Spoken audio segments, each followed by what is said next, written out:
Everyone loves to listen to a good book, and there are so many wonderful ones to choose, so we decided to bring you this podcast of Stories Come to Life. Each episode features a story from either classic or modern literature, especially chosen to be interesting and exciting to hear. So sit back, relax, and listen to this story come to life. Welcome to Stories Come to Life. I am your host, Kathryn Lopez Luker. The Celestial Omnibus by E.M. Forster is one story in a larger collection published in 1911, and therefore happily in the public domain.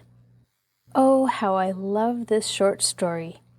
I think some of the things I like about it is that it reassures me that we don't have to know all the details and obscure meanings of a poem or a book to find pleasure in reading it. And also it lets me know that it's not silly to look for secret paths and hidden byways into a new and wondrous place. I think I've been looking for another bus stop for the Celestial Omnibus all my life. But before I give away too much, I'll let you decide for yourself. Now sit back, relax, and listen to this story come to life. The Celestial Omnibus by E.M. Forster. Chapter 1. The boy who resided at Agathax Lodge, 28, Buckingham Park Road, Surbiton, had often been puzzled by the old signpost that stood almost opposite. He asked his mother about it, and she replied that it was a joke, and not a very nice one, which had been made many years back by some naughty young men, and that the police ought to remove it. For there were two strange things about this signpost. Firstly, it pointed up a blank alley, and secondly, it had painted on it in faded characters the words, "To Heaven." "What kind of young men were they?" he asked. "I think your father told me that one of them wrote verses, and was expelled from the university, and came to grief in other ways. Still, it was a long time ago. You must ask your father about it. He will say the same as I do, that it was put up as a joke." "So it doesn't mean anything at all?" She sent him upstairs to put on his best things, for the Bonzes were coming to tea, and he was to hand the cake stand. It struck him as he wrenched on his tightening trousers that he might do worse than ask Mr. Bonds about the signpost. His father, though very kind, always laughed at him, shrieked with laughter whenever he or any other child asked a question or spoke. But Mr. Bonds was serious as well as kind. He had a beautiful house and lent one books. He was a churchwarden and a candidate for the city council. He had donated to the free library enormously. He presided over the literary society, and had members of Parliament to stop with him. In short, he was probably the wisest person alive. Yet even Mr. Bonds could only say that the signpost was a joke, the joke of a person named Shelley. "Of course," cried the mother. "I told you so, dear. That was the name." "Have you never heard of Shelley?" asked Mr. Bonds. "No," said the boy, and hung his head. "But is there no Shelley in the house?" "Why, yes," exclaimed the lady, in much agitation. "Dear Mr. Bonds, we aren't such Philistines as that. Two at the least, one a wedding present, and the other, smaller print, in one of the spare rooms." "I believe we have 7 Shelleys," said Mr. Bonds, with a slow smile. Then he brushed the cake crumbs off his stomach, and together with his daughter rose to go. The boy, obeying a wink from his mother, saw them all the way to the garden gate, and when they had gone, he did not at once return to the house, but gazed for a little up and down Buckingham Park Road. His parents lived at the right end of it. After number 39, the quality of the houses dropped very suddenly, and 64 had not even a separate servants' entrance. But at the present moment the whole road looked rather pretty, for the sun had just set in splendor, and the inequalities of rent were drowned in a saffron afterglow. Small birds twittered, and the breadwinner's train shrieked musically down through the cutting, that wonderful cutting which has drawn to itself the whole beauty out of Surbiton, and clad itself like any alpine valley with the glory of the fir and the silver birch and the primrose. It was this cutting that had first stirred desires within the boy, desires for something just a little different, he knew not what, desires that would return whenever things were sunlit, as they were this evening, running up and down inside him, up and down, till he would feel quite unusual all over, and as likely as not would want to cry. This evening he was even sillier, for he slipped across the road toward the signpost and began to run up the blank alley. The alley runs between high walls, the walls of the garden of Ivanhoe and Belle Vista, respectively. It smells a little all the way, and is scarcely 20 yards long, including the turn at the end. So not unnaturally the boy soon came to a standstill. "I'd like to kick that Shelley," he exclaimed, and glanced idly at a piece of paper which was pasted on the wall. Rather an odd piece of paper, and he read it carefully before he turned back. This is what he read. S and CRCC, alteration in service. Owing to lack of patronage, the company are regretfully compelled to suspend the hourly service and to retain only the sunrise and sunset omnibuses, which will run as usual. It is to be hoped that the public will patronize an arrangement which is intended for their convenience. As an extra inducement, the company will, for the first time, now issue return tickets, available one day only, which may be obtained of the driver. Passengers are again reminded that no tickets are issued at the other end, and that no complaints in this connection will receive consideration from the company, nor will the company be responsible for any negligence or stupidity on the part of passengers, nor for hailstorms, lightning, loss of tickets, nor for any act of God. For the direction. Now, he had never seen this notice before, nor could he imagine where the omnibus went to. S, of course, was for Surbiton, and RCC meant Road Car Company. But what was the meaning of the other C? S and CRCC. Combe and Maiden, perhaps? Or possibly City? Yet it could not hope to compete with the Southwestern. The whole thing, the boy reflected, was run on hopelessly unbusinesslike lines. Why no tickets from the other end? And what an hour to start! Then he realized that unless the notice was a hoax, an omnibus must have been starting just as he was wishing the Bonzes good-bye. He peered at the ground through the gathering dusk, and there he saw what might or might not be the mark of wheels. Yet nothing had come out of the alley, and he had never seen an omnibus at any time in the Buckingham Park Road. No, it must be a hoax like the signposts, like the fairy tales, like the dreams upon which he would wake suddenly in the night. And with a sigh he stepped from the alley, right into the arms of his father. Oh, how his father laughed! "Poor, poor Popsy," he cried. Diddums think he'd walkie-talkie up to heaven?" And his mother, also convulsed with laughter, appeared on the steps of Agathak's lodge. "Don't, Bob," she gasped. "Don't be so naughty. Oh, you'll kill me. Oh, leave the boy alone." But all that evening the joke was kept up. The father implored to be taken too. Was it a very tiring walk? Need one wipe one's shoes on the doormat? And the boy went to bed, feeling faint and sore, and thankful for only one thing, that he had not said a word about the omnibus. It was a hoax. Yet, through his dreams, it grew more and more real, and the streets of Surbiton, through which he saw it driving, seemed instead to become hoaxes and shadows, and very early in the morning he woke with a cry, for he had had a glimpse of its destination. He struck a match, and its light fell not only on his watch, but also on his calendar, so that he knew it to be a half-hour to sunrise.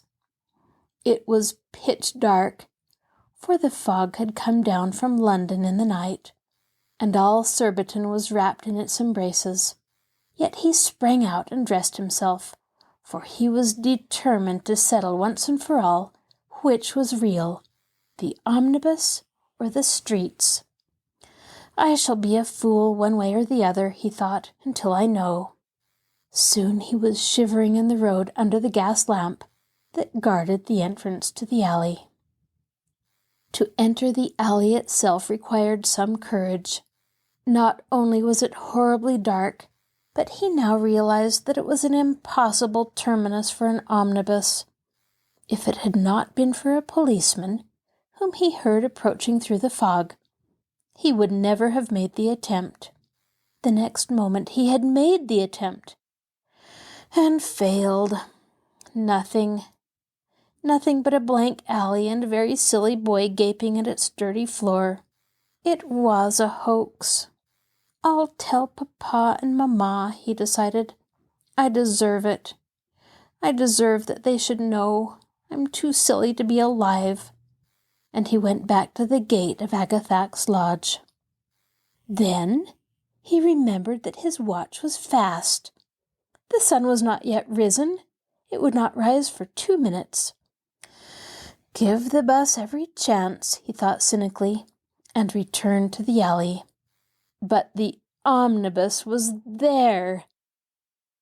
Chapter 2.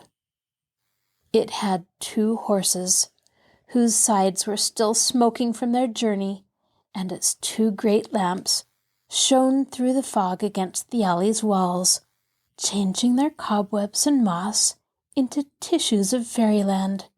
The driver was huddled up in a cape. He faced the blank wall, and how he had managed to drive in so neatly and so silently was one of the many things that the boy never discovered. Nor could he imagine how ever he would drive out. "Please," his voice quavered through the foul brown air, "please, is that an omnibus?" "Omnibus est," said the driver, without turning round. There was a moment's silence. The policeman passed, coughing, by the entrance of the alley. The boy crouched in the shadow, for he did not want to be found out. He was pretty sure, too, that it was a pirate. Nothing else, he reasoned, would go from such odd places and at such odd hours. "About when do you start?" He tried to sound nonchalant. "At sunrise." "How far do you go?" "The whole way." "And can I have a return ticket, which will bring me all the way back?" "You can." "Do you know, I half think I'll come." The driver made no answer. The sun must have risen, for he unhitched the brake, and scarcely had the boy jumped in before the omnibus was off. How? How did it turn? There was no room. Did it go forward? There was a blank wall. Yet it was moving at a stately pace through the fog, which had turned from brown to yellow. The thought of warm bed and warmer breakfast made the boy feel faint. He wished he had not come. His parents would not have approved. He would have gone back to them if the weather had not made it impossible. The solitude was terrible. He was the only passenger, and the omnibus, though well built, was cold and somewhat musty. He drew his coat round him, and in so doing chanced to feel his pocket. It was empty! He had forgotten his purse. "Stop!" he shouted. "Stop!" And then, being of a polite disposition, He glanced up at the painted notice board so that he might call the driver by name. "Mr. Brown, stop! Oh, do please stop!" Mr. Brown did not stop, but he opened a little window and looked in at the boy. His face was a surprise. So kind it was and modest. "Mr. Brown, I've left my purse behind. I've not got a penny. I can't pay for the ticket. Will you take my watch, please? I'm in the most awful hole." "Tickets on this line," said the driver, "whether single or return, can be purchased by coinage from no Terran mint, and a chronometer, though it had solaced the vigils of Charlemagne, or measured the slumbers of Laura, can acquire by no mutation the double cake that charms the fangless Cerberus of heaven." So saying, he handed in the necessary ticket, and while the boy said thank you, continued, "Titular pretensions, I know it well, are vanity, yet they merit no censure when uttered on a laughing lip, and are in some sort useful, since they do serve to distinguish one Jack from his fellow. Remember me, therefore, as Sir Thomas Brown." "Oh, are you a sir? Oh, sorry." He had heard of these gentlemen drivers. "It is good of you about the ticket, but if you go on at this rate, however does your bus pay?" "It does not pay. It was not intended to pay. Many are the faults of my equipage. It is compounded too curiously of foreign woods. Its cushions tickle erudition rather than promote repose, and my horses are nourished, not on the evergreen pastures of the moment, but on the dried bents and clovers of Latinity. But that it pays, that error at all events was never intended, and never attained." "Sorry again," said the boy rather hopelessly. Sir Thomas looked sad, fearing that even for a moment he had been the cause of sadness. He invited the boy to come up and sit beside him on the box, and together they journeyed on through the fog, which was now changing from yellow to white. There were no houses by the road, so it must be either Putney Heath or Wimbledon Common. "Have you been a driver always?" "I was a physician once." "But why did you stop? Weren't you good?" "As a healer of bodies I had scant success, and several score of my patients preceded me. But as a healer of the spirit I have succeeded beyond my hopes and my deserts.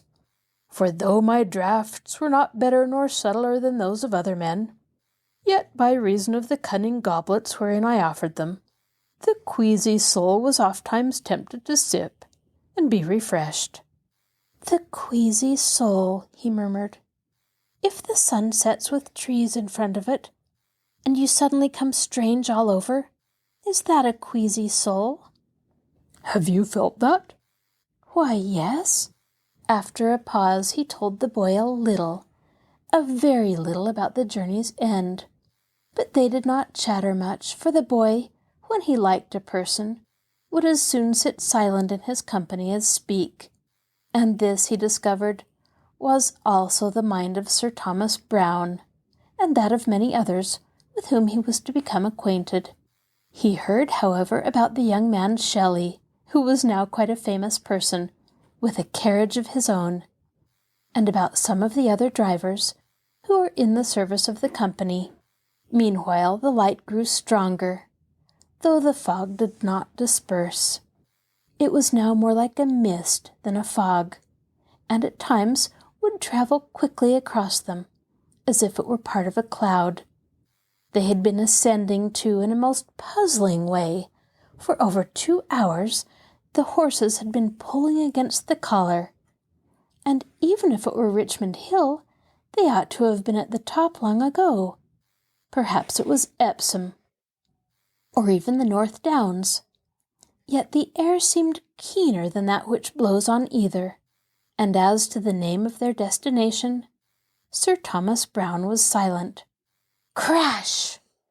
Thunder, by Jove!" said the boy, "and not so far off either.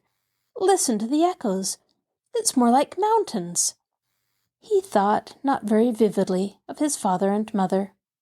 He saw them sitting down to sausages and listening to the storm. He saw his own empty place. Then there would be questions, alarms, theories, jokes, consolations. They would expect him back at lunch.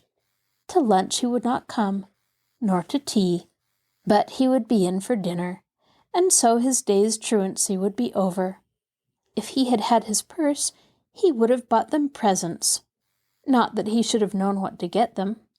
Crash! The peal and the lightning came together. The cloud quivered as if it were alive, and torn streamers of mist rushed past. "Are you afraid?" asked Sir Thomas Browne. "What is there to be afraid of? Is it much farther?" The horses of the omnibus stopped just as a ball of fire burst up and exploded with a ringing noise that was deafening but clear, like the noise of a blacksmith's forge. All the cloud was shattered. "Oh, listen, Sir Thomas Browne! No, I mean look! We shall get a view at last! No, I mean listen! That sounds like a rainbow!"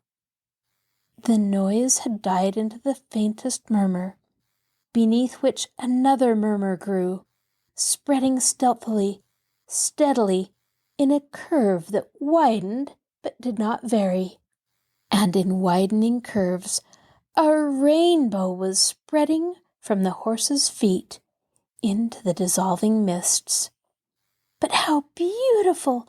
What colors! Where will it stop? It is more like the rainbows you can tread on, more like dreams." The color and the sound grew together. The rainbow spanned an enormous gulf. Clouds rushed under it and were pierced by it, and still it grew, reaching forward, conquering the darkness until it touched something that seemed more solid than a cloud. The boy stood up. "What is that out there?" he called. "What does it rest on, out at that other end?"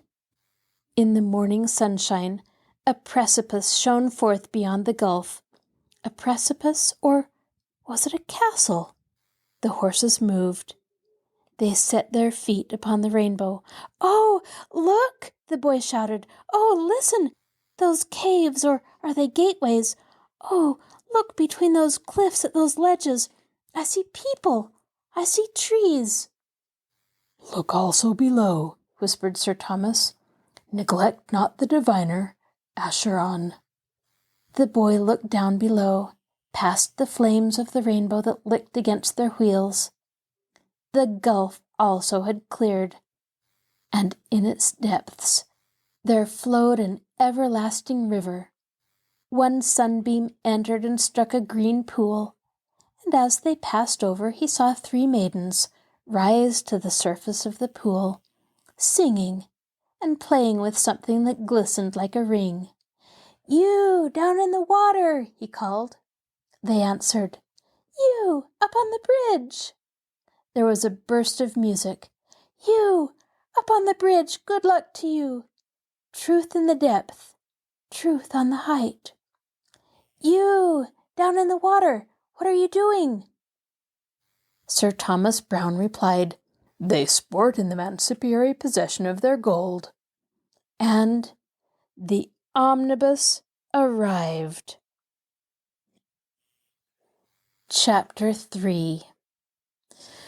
The boy was in disgrace. He sat locked up in the nursery of Agathak's lodge, learning poetry for a punishment. His father had said, "My boy, I can pardon anything but untruthfulness," and had caned him, saying at each stroke, "There is no omnibus, no driver, no bridge, no mountain. You are a truant, gutter snipe, a liar." His father could be very stern at times. His mother had begged him to say he was sorry, but he could not say that. It was the greatest day of his life, in spite of the caning and the poetry at the end of it. He had returned punctually at sunset, driven not by Sir Thomas Browne, but by a maiden lady who was full of quiet fun. They had talked of omnibuses, and also of barouche landaus. How far away her gentle voice seemed now. Yet it was scarcely 3 hours since he had left her up the alley. His mother called through the door, "Dear, you are to come down and to bring your poetry with you." He came down and found that Mr. Bonds was in the smoking room with his father. It had been a dinner party. "Here's the great traveler," said his father grimly. "Here's the young gentleman who drives in an omnibus over rainbows, while young ladies sing to him." Pleased with his wit, he laughed. "Ha, ha, ha, ha." "After all," said Mr. Bonds, smiling, "there is something a little like it in Wagner. It is odd how in quite illiterate minds you will find glimmers of artistic truth. The case interests me. Let me plead for the culprit. We have all romanced in our time, haven't we?" "How kind Mr. Bonds is," said his mother, while his father said, "Very well, let him say his poem, and that will do. He's going away to my sister on Tuesday, and she'll cure him of this alley slopering. Ha, ha, ha! Say your poem." The boy began, "Standing aloof in giant ignorance."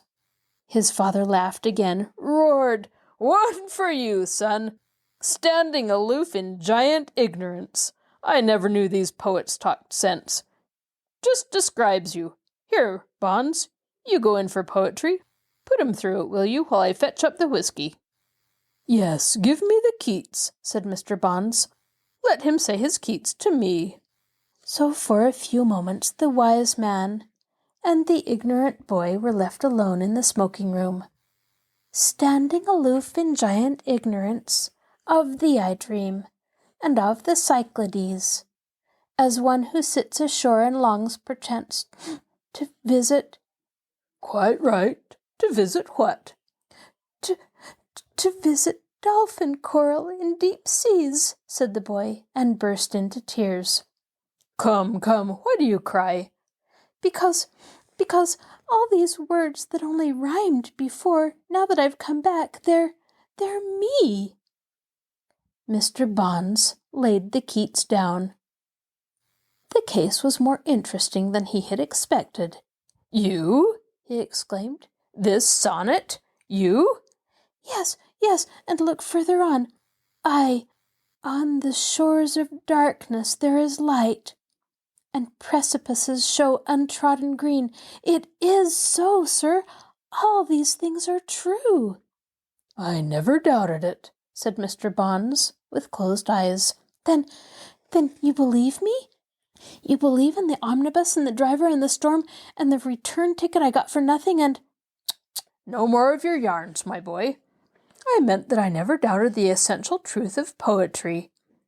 Some day when you read more, you will understand what I mean."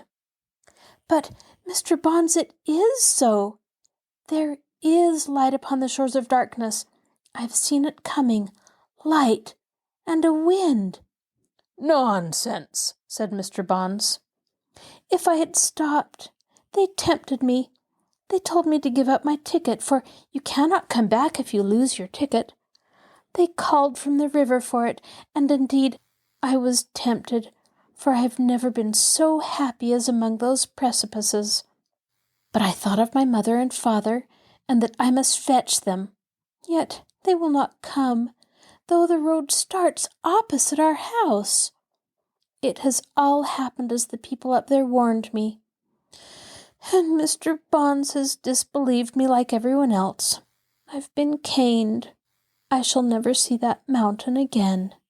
"What's that about me?" said Mr. Bonds, sitting up in his chair very suddenly. "I told them about you and how clever you were and how many books you had, and they said, 'Mr. Bonds will certainly disbelieve you.'" "Stuff and nonsense, my young friend. You grow impertinent.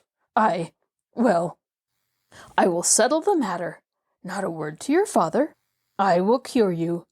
Tomorrow evening I will myself call here to take you for a walk, and at sunset we will go up this alley opposite, and hunt for your omnibus, you silly little boy." His face grew serious, for the boy was not disconcerted, but leapt about the room singing, "Joy, Joy, I told them you would believe me. We will drive together over the rainbow. I told them that you would come. After all, could there be anything in this story? Wagner, Keats, Shelley, Sir Thomas Browne? Certainly the case was interesting. And on the morrow evening, though it was pouring with rain, Mr. Bonds did not omit to call at Agathac's lodge. The boy was ready, bubbling with excitement, and skipping about in a way that rather vexed the president of the Literary Society. They took a turn down Buckingham Park Road, and then, having seen that no one was watching them, slipped up the alley. Naturally enough, for the sun was setting, they ran straight against the omnibus. "Good heavens!" exclaimed Mr. Bonds. "Good gracious heavens!" It was not the omnibus in which the boy had driven first, nor yet that in which he had returned. There were 3 horses, black, grey, and white, the grey being the finest. The driver, who turned round at the mention of goodness and of heaven, was a sallow man, with terrifying jaws and sunken eyes. Mr. Bonds, on seeing him, gave a cry as of recognition, and began to tremble violently. The boy jumped in. "Is it possible?" cried Mr. Bonds. "Is the impossible possible?" "Sir, come in, sir. It's such a fine omnibus. Oh, here is his name. Dan someone." Mr. Bond sprang in too. A blast of wind immediately slammed the omnibus door, and the shock jerked down all the omnibus blinds, which were very weak on their springs. "Dan, show me. Good gracious heavens, we're moving!" "Hooray!" said the boy. Mr. Bonds became flustered. He had not intended to be kidnapped. He could not find the door handle, nor push up the blinds. The omnibus was quite dark, and by the time he had struck a match, night had come on outside also. They were moving rapidly. "A strange, a memorable adventure," he said, surveying the interior of the omnibus, which was large, roomy, and constructed with extreme regularity, every part exactly answering to every other part. Over the door, the handle of which was outside, was written something in Italian. At least, that's what Mr. Bond said that it was, and that there was a mistake in it. That baldanza was a mistake for speranza. His voice sounded as if he was in church. Meanwhile, the boy called to the cadaverous driver for 2 return tickets. They were handed in without a word. Mr. Bonds covered his face with his hand and again trembled. "Do you know who that is?" he whispered, when the little window had shut upon them. "It is the impossible." "Well, I don't like him as much as Sir Thomas Browne, though I shouldn't be surprised if he had even more in him." "More in him?" he stamped irritably. "By accident, you have made the greatest discovery of the century. And all you can say is that there is more in this man? Do you remember those vellum books in my library, stamped with red lilies? This. Sit still. I bring you stupendous news. This is the man who wrote them." The boy sat quite still. "I wonder if we shall see Mrs. Gamp?" he asked after a civil pause. "Mrs. Gamp and Mrs. Harris. I like Mrs. Harris. I came upon them quite suddenly. Mrs. Gamp's bandboxes have moved over the rainbow so badly. All the bottoms have fallen out, and 2 of the pippins off her bedstead tumbled into the stream." "Out there sits the man who wrote my vellum books," thundered Mr. Bonds. "And you talk to me of Dickens and of Mrs. Gamp?" "I know Mrs. Gamp so well," he apologized. "I could not help being glad to see her. I recognized her voice. She was telling Mrs. Harris about Mrs. Prigg." "Did you spend the whole day in her elevating company?" "Oh, no, I raced. I met a man who took me out beyond to a race course. You run, and there are dolphins out at sea." Indeed. Do you remember the man's name? Achilles. No, he was later. Tom Jones. Mr. Bond sighed heavily. Well, my lad, you've made a miserable mess of it. Think of a cultured person with your opportunities. A cultured person would have known all these characters, and known what to have said to each. He would not have wasted his time with Mrs. Gamp or Tom Jones. The creations of Homer, of Shakespeare, and of him who drives us now, would alone have contented him. He would not have raced. He would have asked intelligent questions. But, Mr. Bonds, said the boy humbly, you will be a cultured person. I told them so. True, and I beg you not to disgrace me when we arrive. No gossiping, no running. Keep close to my side and never speak to these immortals unless they speak to you. Yes, and give me the return tickets. You'll be losing them. The boy surrendered the tickets, but felt a little sore. After all, he had found the way to this place. It was hard first to be disbelieved and then to be lectured. Meanwhile, the rain had stopped, and the moonlight crept into the omnibus through the cracks in the blinds. But how is there to be a rainbow? Cried the boy. You distract me, snapped Mr. Bonds. I wish to meditate on beauty. I wish to goodness I was with a reverent and sympathetic person. The lad bit his lip. He made 100 good resolutions. He would imitate Mr. Bonds all the visit. He would not laugh or run or sing, or do any of the vulgar things that must have disgusted his new friends last time. He would be very careful to pronounce their names properly, and to remember who knew whom. Achilles did not know Tom Jones, at least so Mr. Bonds said. The Duchess was older than Mrs. Gamp, at least so Mr. Bonds said. He would be self-conscious, reticent, and prim. He would never say he liked anyone. Yet, when the wind flew up at a chance touch of his head, all these good resolutions went to the winds, for the omnibus had reached the summit of a moonlit hill, and there was the chasm, and there across it stood the old precipices, dreaming, with their feet in the everlasting river. He exclaimed, "The mountain! Listen to the new tune in the water. Look at the campfires in the ravines." And Mr. Bonds, after a hasty glance, retorted, "Water? Campfires? Ridiculous rubbish. Hold your tongue. There's nothing at all." Yet, under his eyes, a rainbow formed, compounded not of sunlight and storm, but of moonlight and the spray of the river. The 3 horses put their feet upon it. He thought it the finest rainbow he had seen, but did not dare to say so, since Mr. Bond said that nothing was there. He leant out, the window had opened, and sang the tune that rose from the sleeping waters. "The prelude to Rheingold?" said Mr. Bond suddenly. "Who taught you these leitmotifs?" He, too, looked out of the window. Then he behaved very oddly. He gave a choking cry and fell back to the omnibus floor. He writhed and kicked. His face was green. "Does the bridge make you dizzy?" the boy asked. "Dizzy!" gasped Mr. Bonds. "I want to go back. Tell the driver." But the driver shook his head. "We're nearly there," said the boy. "They're asleep. Shall I call? They will be so pleased to see you, for I've prepared them." Mr. Bonds moaned. They moved over the lunar rainbow, which ever and ever broke away behind their wheels.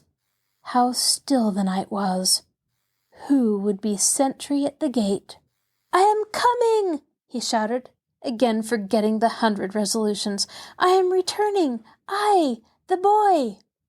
"The boy is returning!" cried a voice to other voices, who repeated, "The boy is returning! The boy is returning!" "I am bringing Mr. Bonds with me."